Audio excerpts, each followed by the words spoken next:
Our next speaker this afternoon is Philip Stickle. He comes to us from Emerson Climate Technologies. He's the Director of IT Infrastructure. He's got a background in networking and mainframe infrastructures and wireless, and he's currently responsible for global IT security. So please welcome Philip.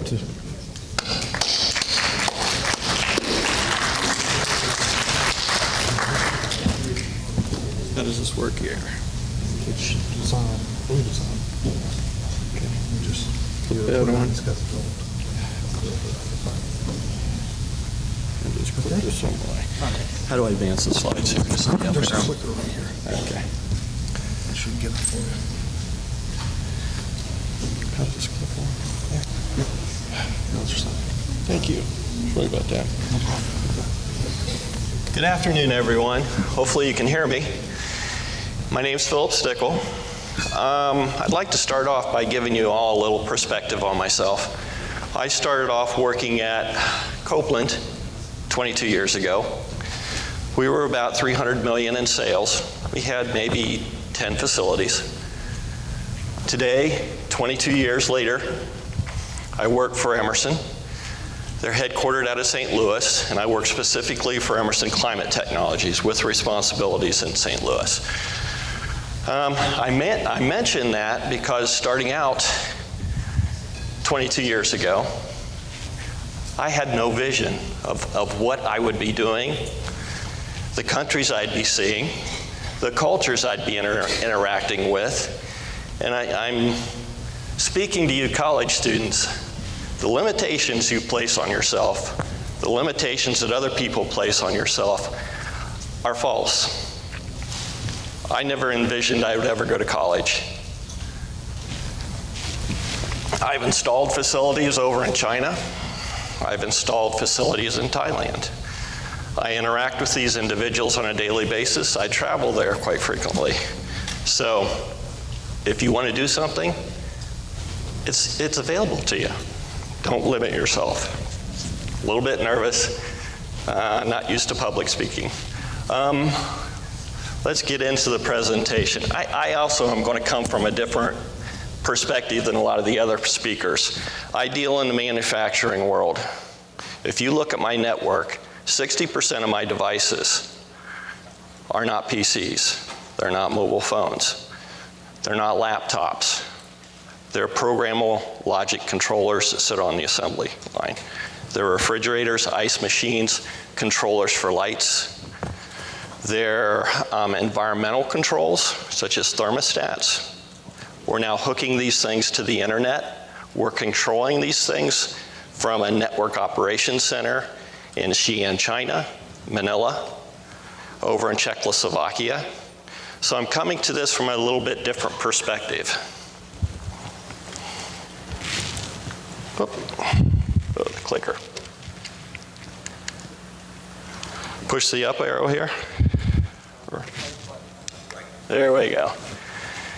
Okay, from an Emerson Climate Tech perspective, prior to the year 2000, our company's main focus was on producing compressors. Compressor is the heart of an environmental system. It air conditions or heats a house. From 2000 to 2005, our primary focus was going green. Okay, when we put that into business terms, what that means is, it means putting electronics into these devices so they run more efficiently, so that we can cool and heat our houses, run our refrigerators more cost effectively. What have we done since 2005? Our company has been on a purchasing binge. We're purchasing service providers, individuals who are able to take this information off this electronics that we put into these devices and sell services to the end user. Our primary focus at this point is the younger generation, the 20 to 30-year-olds. We're trying to figure out how we leverage that market segment and sell these services. How can we put apps on these things that you guys will want to purchase?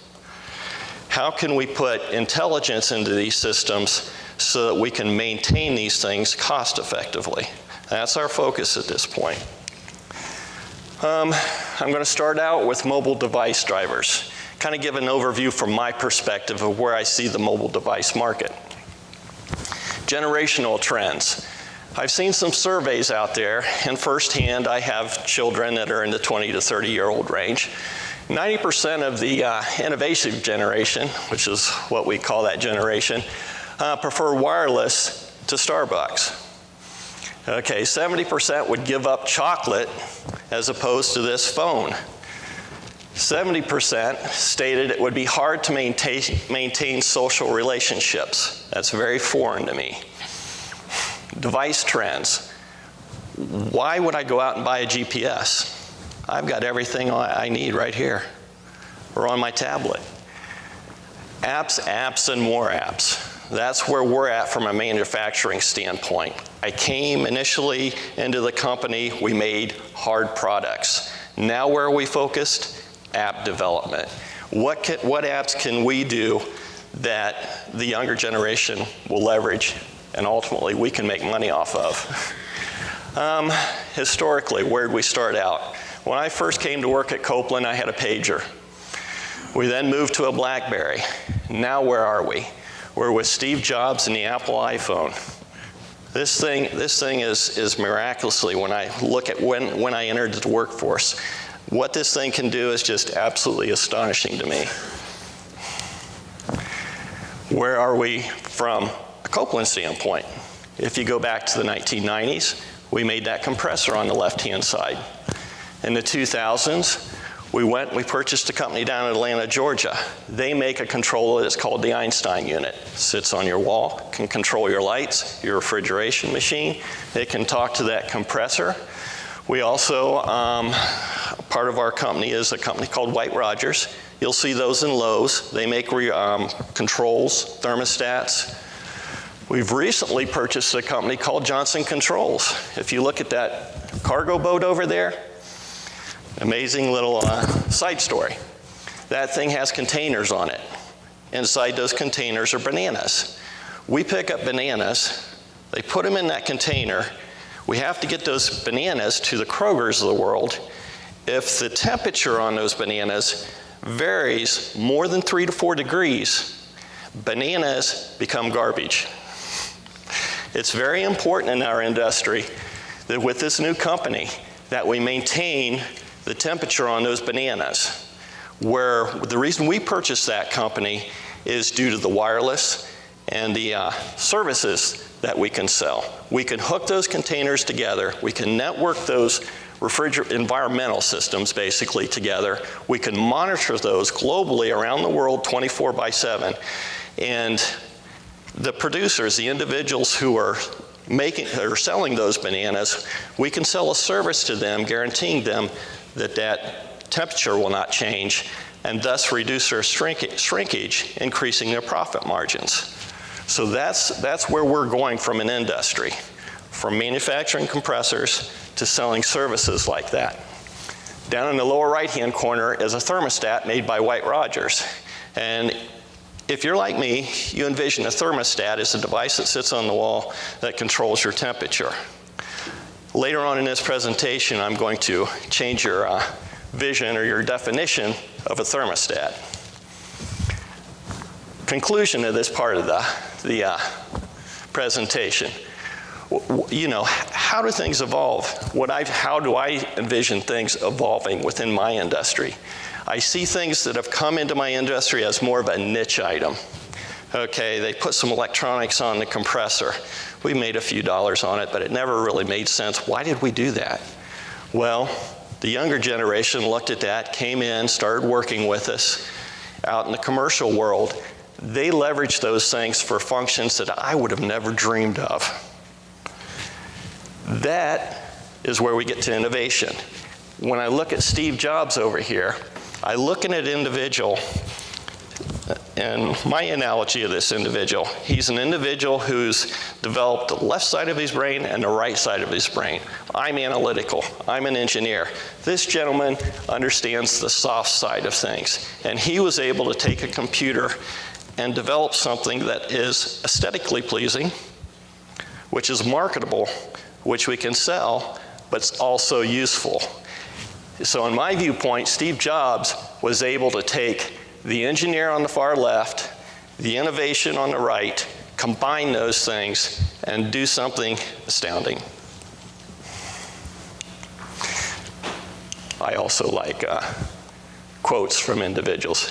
If any of you know do not know Yogi Berra, go out and look at him. He's an interesting individual. This is like deja vu all over again. I've been through these evolutions multiple times. I started out on a dumb terminal, green screen, and now I'm working on multiple things. So I've seen evolutions like this multiple times in my career. Conclusion. Bandwidth growth will hit 10 exabytes by 2016. I cannot imagine what an exabyte is. I can't visualize it. If 1 jelly bean equals 1 byte, then we could fill the Grand Canyon 10 times, is how they analyze what an exabyte is. 10 billion devices by 2016, 5 billion users. So we're going to have 2 devices, network devices per user by the year 2016. I look at my house, and what in my house is connected to the network at this time? It's unreal. I got a TV, a tablet, 2 laptops, a couple of PCs, TV console, an AT&T device, so I don't need to use the cellular network for my smartphones. It's amazing. The number of connected devices will exceed the world population by Christmas. Typical text-based user equals 150 megabytes. A typical video user uses 300 megabytes. As a company, we're also leveraging that. We're making videos for our engineers, so when they go out and repair our products, they can take this device through an application, look at a video, and figure out how to fix that device. Where in my generation, when I first started out, I had a tech manual with multiple hundreds of pages, and you would flip through this trying to figure out, how do I fix this device? Today, we have videos out there. They can click on those things with an error code, put in the error code, click on a video, and figure out how to fix these things. Industry standards. I'm an engineer. I operate an infrastructure group. Standards, standards, standards. Standards equal lower cost, better reliability. I'm going to go through a quick history so that we can, to kind of explain where I'm at from a technology maturity standpoint. History of 802.11. Wireless is at a stage where we have application analysis and stable infrastructure. I cannot go to the business with services unless I feel that the technology is at a point where I can be proactive. I need to make sure if I install wireless in my manufacturing facility, I can upgrade that thing before production goes down. I can't install wireless when it first comes out onto the market. And I think it's important when we look at 802.11 standards, as you start delivering services, when do you want to start delivering these services? As we saw with Google in the last presentation, and as he admitted to, there's technical viability and there's practical viability. Technology stage gates. When I first started out, we had UDP, and it was best effort. I mean, Ethernet was not an area you wanted to be into. We're at a point now where we can leverage the internet, where we can leverage cellular networks, where we can leverage Bluetooth, wireless for production, for manufacturing services.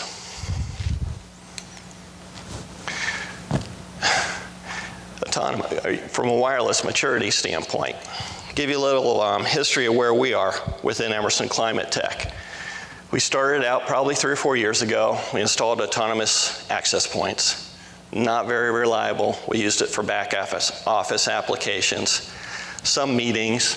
We went to controller-based Cisco solutions, helped us out because we don't have a lot of people to manage this. We can programmatically now manage the wireless. Management was introduced, standards-based, and then reliable application enhancements. We put in tools to sit there and proactively look at the network traffic, monitor that network traffic, generate alarms for us. So now we can proactively go out and add access points, tune access points, change access points before the end user sees anything. So in my viewpoint, cellular, wireless, Bluetooth is at that maturity point where we can add services on top of it and sell those services to the end user. Market share drivers. I go through this evolution again. And we started out with PCs, dumb terminals back in the 1990s, and now we're starting to sell apps to the end users at this point. Industry trends. Okay, we're at a tipping point in my viewpoint. Green equals return on investment, and that's the key in our industry. Where in the past few years we've embedded electronics into our compressors, now we're at a point where we're starting to sell services, end user services, where we put apps on these cell phones. We can control the environmentals back in your home while you're at work. We're starting to sell these services. Again, the industry trends. Let me get into some monitoring at this point. We purchased a company down in Atlanta, Georgia called ERS. They sit there and they monitor the AC, they monitor the lights, et cetera, at Kroger's, Walmart's, et cetera. Where it's amazing to me, we do a couple of things. Number one is Walmart or the executive management in Walmart. They'll sit there and they'll look at their profitability on these facilities, you know, the local Walmart store down the street.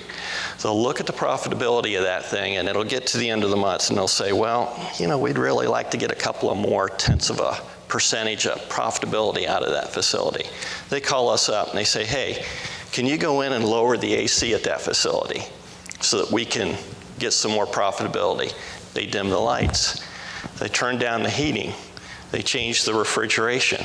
So we can go in there with our controls and affect the profitability of a particular facility. And as I stated also, we've recently purchased a company, Johnson Controls. Now we can do that in the transportation or logistics industry. Where we're moving is toward the commercial end of things, the homeowners. This is where this gets into the commercialization. We're putting those services, those electronics, into people's houses. We're starting to monitor water heaters. So if your water heater burst, it'll alert you before the floor cracks, you know, and the first floor becomes the basement. Security. We're getting into security. We're putting in network operations centers around the world. One of my jobs that I enjoy is putting in the infrastructure for these facilities. I get into voice, contact center, various aspects of this. Security concerns. This is our number one concern. Our primary concern is intellectual property. A lot of our marketable services, hardware, is intellectual property. It's data on a hard disk somewhere. How do we protect third world countries from stealing this? And I've had multiple experiences sitting at my desk where government agencies have walked into Emerson. They've told us that we're being probed. Emerson then in turn calls me and I need to take action. So if, you know, at times I think that we as a culture are somewhat naive. There are people outside of the US, people within the US, that are trying to steal our secrets.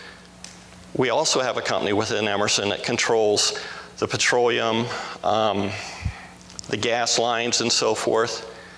These companies, or countries I should say, develop not viruses, but they develop software that allows them to infect those devices. We saw that with Susnex over in the Middle East, where a virus had infected a programmable logic controller in a nuclear facility, and it was sitting there and changing the frequency of the motors on that reactor.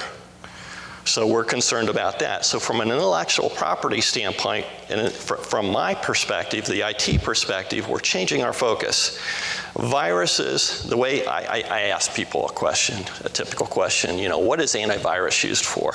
And the typical answer I get back is to protect my PC from malicious software. And I look at them and I said, no, viruses or viruses in specific, people use viruses to figure out vulnerabilities within networks. They want to know how to get into your private network, and that's what they use viruses for. So our security focus has changed from implementing antivirus and software on the end device to figuring out how we can monitor the network and secure our data. Okay, securing of the data is our focus now. Monitoring those endpoints, whether they're wireless, cellular, or internet connecting, so that we can look at that data and make sure critical data is not leaving our facility.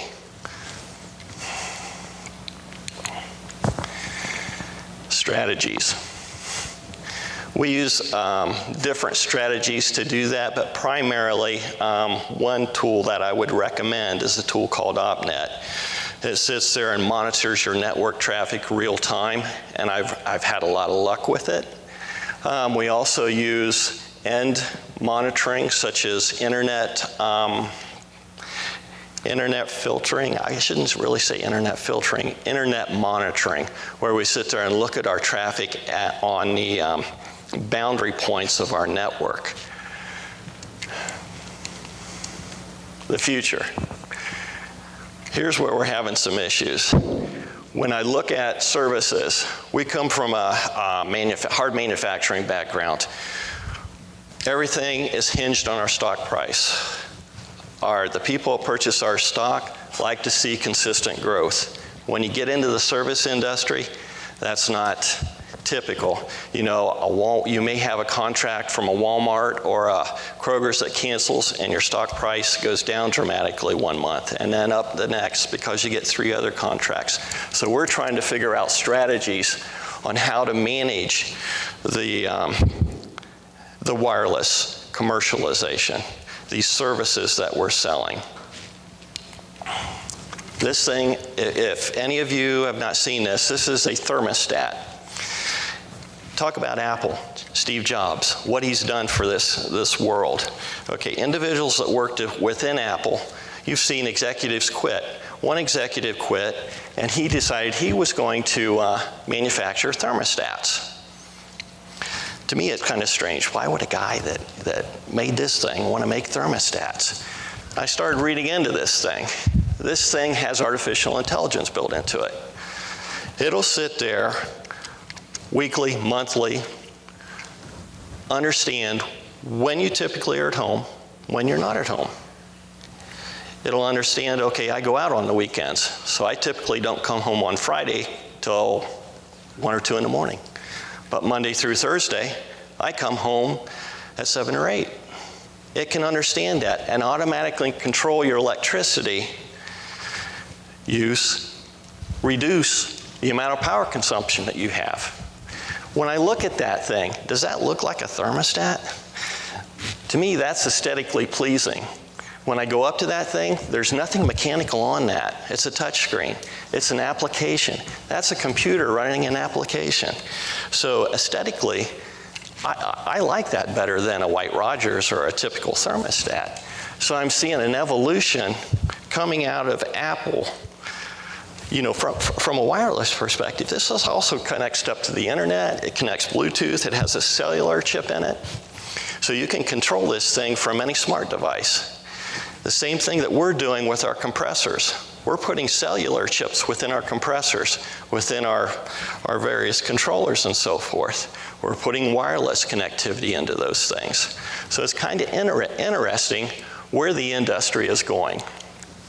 Okay, in conclusion, where I stand as an IT director, I agree with the last presenter. I come from a history of standards. Okay, we have to control things. And what I'm seeing both from an IT perspective and a generational perspective is That philosophy no longer works. I cannot set standards and say, you have to run this antivirus. You have to choose between these two end user devices. These are the applications you're allowed to run. That philosophy no longer works for me. What I have to do, and what I'm working with my guys to do, is to be flexible and understand, how do we manage the data? How do we manage the network? Not the end devices anymore, or control the environment that our users are allowed to work in. And I also see a change in that IT over the last 10, 15 years, they've been more of a utility. We envision ourselves as kind of like the facilities group within a company. That's how we were classified. You know, you provide a utility to the company. You provide IT services. Well, it's not the case anymore. I'm working directly with the business, and I'm part of the business now. IT is changing roles. And in my viewpoint, that change has to involve a mindset change as well as a skill set change. So the skills that I need are no longer, how do I want to say this? The skills that I used to require are no longer valid in the new paradigm. Okay, I'm talking ROI with the executives. I'm talking engineering with people who do machining down on the shop floor. I'm installing network operation infrastructure and people in Manila. So I'm working directly with the business and just not looking at things from a technical standpoint, but how do I do this so that I can benefit the business and reduce cost? Okay, in the past it was all about reduced cost. Now it's about the business. So it's a paradigm shift. And when I interview the younger generation, it's kind of interesting because when I entered the workforce, the technical skills, as I stated, were primarily important. What I see with the new generation and with some of the individuals I work with today, it's more about communications. And not just communications, but effective communications. And I look at social media and I see the benefits of social media, but I'm thinking to myself, social media has its limitations. When I go and present a project plan to my executive management, I see the younger generation saying, okay, let's just IM him. IM is a very informal type of communications. I can't leverage that for business communications. So I end up spending time with the younger generation, going through the various forms of communication, understanding what those forms of communication are valid for. You know, IM is when you talk to someone over in Manila, you need a software code change. PowerPoint is when you want to talk to executive management about a plan update, or sell a new service or something. Okay, so I have to kind of go through the various communication protocols and explain those to them. Well, that's the end of my presentation. Does anyone have any questions? Yes. Do you find that it's more challenging since you're connecting multiple kinds of devices outside of what we normally would think about in the manufacturing realm? Is it more challenging to try to incorporate PLCs that are running your manufacturing equipment and production lines, or is it the same kind of process, or is there really no difference? It's kind of, I'll put it this way. When I work with my corporate headquarters, they look at Emerson Climate Tech as a bunch of PCs and laptops with running back office applications. They don't understand what we have to deal with. So that the corporate solutions that come down to us are the typical solutions that we all deal with. LandDesk from a patching standpoint, McAfee from an antivirus standpoint, WebSense from an internet filtering standpoint. Those technologies are fine, okay? But that's 1/3 of my business, the network devices. What I end up having to implement are devices such as OpNet, network scanners and so forth that can look at the network traffic proactively, because a PLC, this is hard to imagine, guys, but when I first started in the industry, you know, a typical PC had 8 meg memory. A PLC has less memory than that, so I can't run antivirus on it. I can't run rootkits and so forth on these sorted devices. So I need to look at securing those devices from a layer 1, layer 2 perspective, from a network layer. So I have to put devices on the network that actively look at the traffic, determine if these things are infected, and manage these things by actually looking at the data that they're transmitting and receiving. So it's complete. You have a separate device looking at each PLC? No. It looks at the network traffic holistically. Oh, I see, okay, the front end. Right. And to kind of give you some perspective, some of our facilities, like the one in Sydney, we've got 7,000 plus users. Okay, the amount of storage in our computer room is in the petabytes. So these things aren't small devices. They aren't slow devices. They have to be able to look at this traffic quickly, not introduce latency, and alert us when issues occur. Go back 3 or 4 years ago as an example. We'd have a network that runs our production floor. You would have an issue, a network slowdown. It would take the network down, production would stop. 2 days ago, we had an issue like that. I immediately knew what it was. Some guy out in the security department was downloading video off the closed-circuit TV cameras. I knew it within a few seconds. I gave him a phone call, told him to stop it. The production floor never saw it. So I've moved from a reactive standpoint to a proactive standpoint. That's not an example of a proactive situation, but I'm at that situation. I know when things are about ready to happen, and I can call people and resolve those issues before they actually happen. Well, we have folks here from like Bowling Green State University.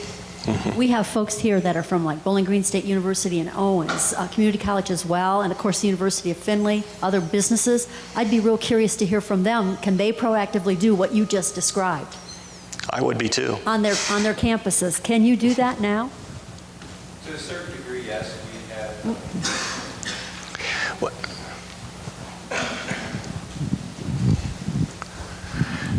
To a certain degree, we do proactive monitoring. I mean, we have intrusion prevention systems that will proactively, when they see attacks, go ahead and block things, as well as the team, both the security analysts. There are 4 dedicated security analysts to the university, as well as the rest of my infrastructure staff that runs the servers and databases and so forth. They have their own monitoring going on, and they will, it's more of a human intervention based on alerts, but then go ahead and proactively block things as they come through. So we do, and especially heavy times of the year, student move in, beginning of every semester and so forth, we kind of ramp up our monitoring and alerting and so forth. And so that's kind of how BGSU proactively reacts to that. Let me ask you a question. Coming from a university standpoint, do you leverage third parties that have visibility across multiple universities or around the world to address security issues, or is it an in-sourced service?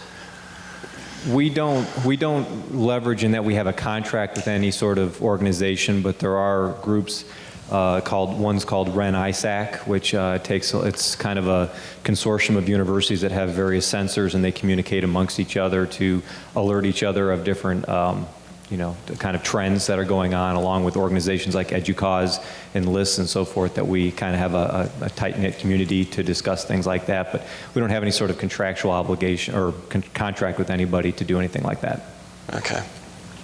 From a monitoring perspective, though, wouldn't Ornet do some of that monitoring perspective over the network for you? They don't do kind of malicious intent type thing. They will monitor for slowness in activity or just general bandwidth issues, but they don't proactively look for attacks, denial of service attacks, or any sort of that. We are looking more, as the state's trying to look, especially for state universities, to do more shared services and maybe leverage centralized services such as that, but Ornet's not geared up for that right now. We're going through that trend also from a centralization, leverage centralized services, and it's kind of a paradigm shift culturally within the IT department, whereas IT engineers in the past, I've hired them, they like to have control over their systems, and now those systems are being centralized and they're more in a managerial role. So we're seeing that paradigm shift also. Other questions?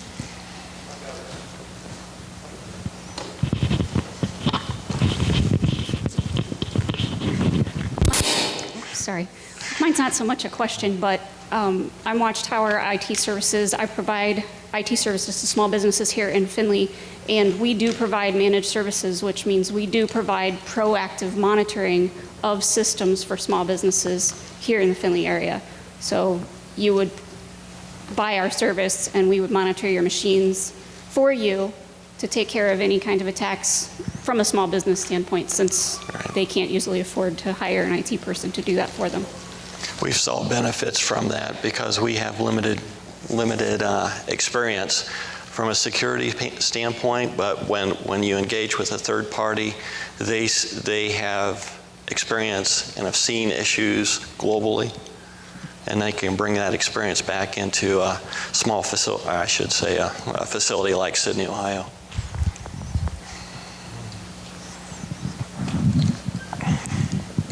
Any other questions? Well, appreciate it. Appreciate your time.